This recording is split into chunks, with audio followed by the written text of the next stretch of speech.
नमस्कार। आप सभी खुश होंगे, मजे में होंगे। आज हम बात करेंगे कि मेहनत, परिश्रम कई प्रकार से होता है। कोई फिजिकली करता है, कोई आंतरिक करता है। इस संबंध में मैं एक छोटा सा वाकया सुनाता हूँ। मेरे मित्र की एक दुकान है, मैं वहां जाकर के बैठा करता था। तो वहां दोपहर में जो है थोड़ा टाइम रहता था, 2-1 घंटे का। तो उसमें हम सब बैठ करके 3-4 और भी दुकानदार आ जाते थे, हम कैरम खेला करते थे। तो होता क्या था कि हमारे यहाँ उनकी दुकान पे एक पलदार रहता था, उसका बच्चा था। वो बच्चा भी रोज दोपहर को आता था और हम जब कैरम खेलते थे तो वो बैठता था और शरीर से जरा मोटा ताजा था वो, और चुपचाप वो कभी कुछ नहीं बोलता था। चुपचाप बैठ करके हल्के हल्के मुस्कुराते हुए बस देखता रहता था। कई दिन हो गए, महीने, 2 महीने, 6 महीने, मैं उस बच्चे को देखता था। बड़ा प्यारा बच्चा है, कुछ नहीं बोलना, सिर्फ मुस्कुराते हुए कैरम खेलते हुए देखते रहना। एक रोज हम जो खेलने वाले थे उसमें से एक आदमी कम था, तो हमने उस बच्चे को उस जगह बिठाया। पहले तो बोलता रहा मुझे नहीं आता, लेकिन वो बाद में बैठ गया। तो मैंने देखा कि जो ही गेम स्टार्ट हुआ और एक व्यक्ति से जो है स्ट्राइकर दूसरे व्यक्ति के पास आया, तो उसका नंबर था और उसके हाथ में स्ट्राइकर आते ही उसने ऐसा जादू किया कि उसके बाद स्ट्राइकर दूसरे के पास जाने की जरूरत ही नहीं पड़ी। उसने सारी गोटियां निकाल दी बाहर।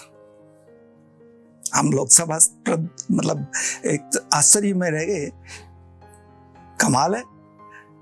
बाद में मैंने उससे पूछा भी बच्चे को कि कैरम घर पे खेलता होगा, लेकिन बच्चे ने कहा हमारे यहाँ कैरम नहीं है, मैंने कभी कैरम खेला भी नहीं। तो बोले मैं यहाँ बैठे बैठे देखता रहता था, तो मन ही मन में खेलता रहता था।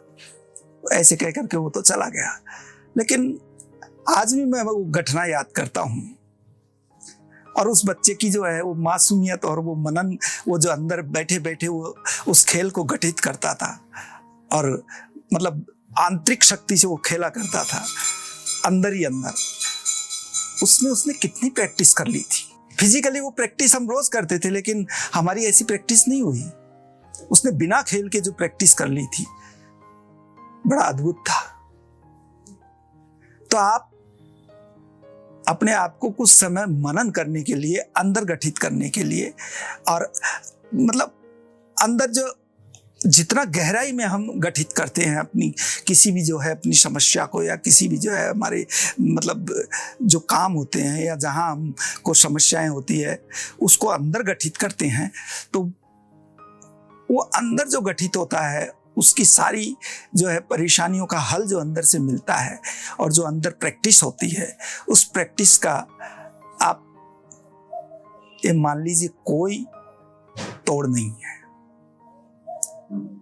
एक छोटे से छोटा बच्चा भी अगर वो ठान लेता है अंदर ही अंदर, तो बहुत बड़े बड़े काम अंदर गठित कर लेता है, और उसको मौका मिलता है तो फिर वो कमाल दिखाता है। तो मेरा मानना यह है कि आप अगर अंदर कुछ गठित करेंगे और कुछ प्रैक्टिस करेंगे अपने अंदर भी, फिजिकली तो आप करते हैं, लेकिन कुछ समय अपने आप को दे करके और अंदर ही अंदर गठित करें।